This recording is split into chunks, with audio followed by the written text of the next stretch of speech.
My name is Mark O'Brien. I'm of the honour of being Director of Access here in Ballymun.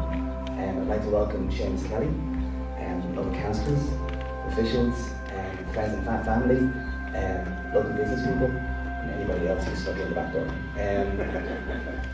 Seamus came to me about 2 years ago and said, I've written a book, I want to write a book, and I want to get it published.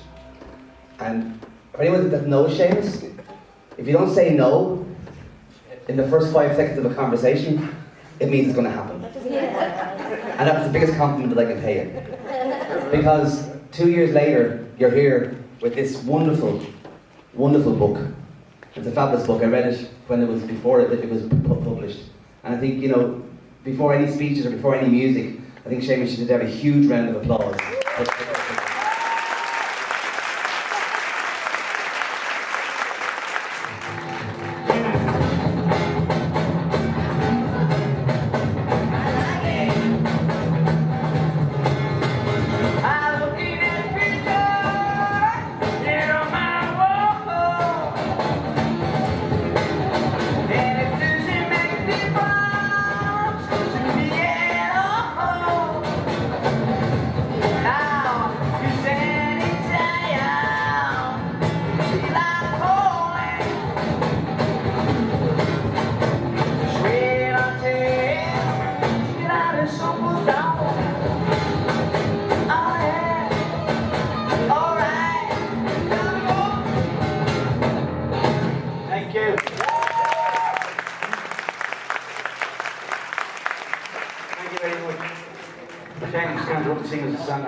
Thank you for your inspiration.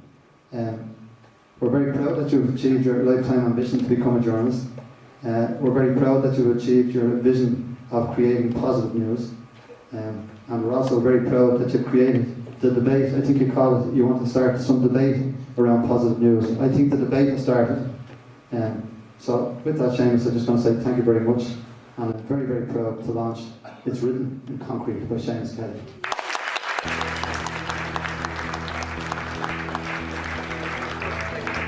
Ladies and gentlemen, Mr. Seamus Kelly.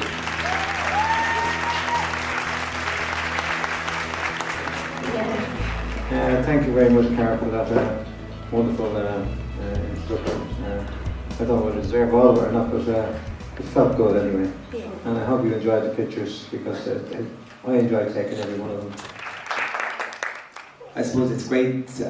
Karl, you kind of said it all, really. But when we spoke, I suppose, a year and a half ago, I think the achievement of anyone getting a book published, for anyone that's involved in the art of books, it's an incredible achievement to get a book published. Never mind, you know, writing it. Never mind having the careers that you've had. But I just wanted to kind of have a quick chat to you about why now. Why did you feel that you wanted to write the book, Seamus? What kind of inspired you to write it? Well, when after having a heart attack and losing the paper and so on, that was a terrible setback for me personally. As you're reading the book, that's the job of my one, obviously. I felt I had to do something with my time as well, because I had the paper gone and I was retired from journalism. And I decided to write a book about Ballymun. And it was mainly about the regeneration of Ballymun, I'd written about 50,000 words. But then a friend of mine came along to me and said to Seamus, forget about that, just write about the Ballymun Concrete news. So that was the reason I decided to focus on, because there was a need for some people to know. And it was interesting kind of talking to you about when you were writing it and when you were kind of redrafting it, is that, you know, I would echo kind of what Karl said. I mean, it's a brilliant read, and it's a brilliant historical document and archival document on Ballymun. But the piece that kind of puts it over the line into a great read, which will be on sale afterwards, and in many reputable bookstores and in Access for the next few weeks, is your own story. Because I think for me, you know, you were at everything socially, politically, and community that I've been here for 14 years, and like you were there at everything. And I think that it was great for me to actually read about you. You know, that because too often, you know, the positive news stories were fantastic, but I found it really, really enlightening to hear more about, you know, you in the book. Did you find that challenging, kind of writing about yourself? There were aspects of it that I felt, as Karl quite rightly said, I had to be honest in everything I put into the book. I put my heart and soul into what I wrote, and it was painful at times, particularly as Karl mentioned that when I went through this agoraphobic state, I was outside the door and so on, and thanks to my good wife and family, and my own dog Sam, who took me out for walkies. And if you're reading the book, he was partially responsible for my cure as well.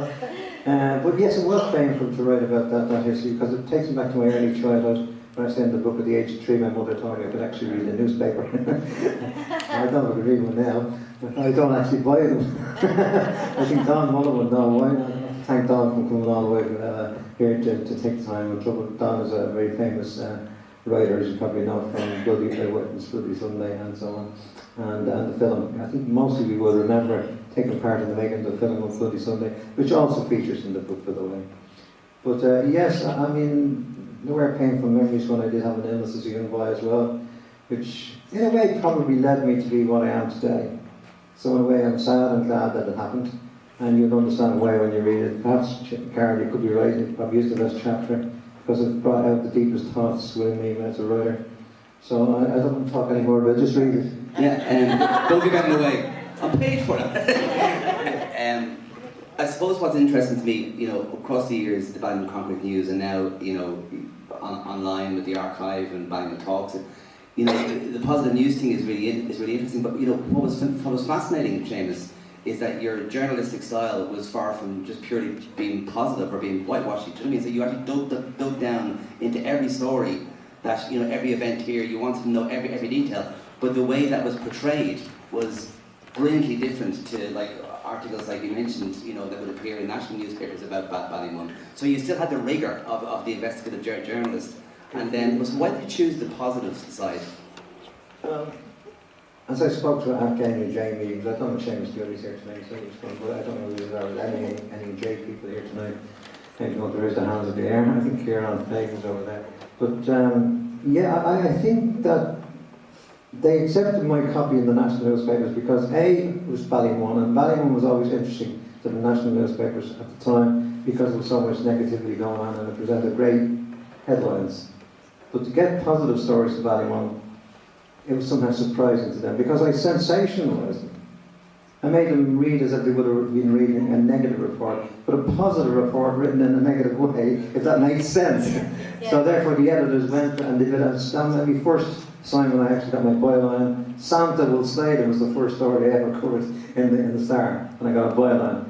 But yeah, I mean, this is very interesting from the point of view that places like Ballymun, all over the world, are suffering terribly at the hands of sections of the press and the media who are labelling not only as being disadvantaged, low income threshold, poverty stricken, and they could do nothing but get into trouble and crime. And I've seen so much good going on in Ballymun that, you know, I could find 100 stories compared to one negative story in a day. And that's probably exaggerating a little bit, but but I think you get the gist. There's more good things happening in it. This community supplied with 100+ community groups who brought this whole community to life, like you said, Karl, the late Shona, Kinnick, Kathleen, Maren, people like that, who were led communities. They were great leaders.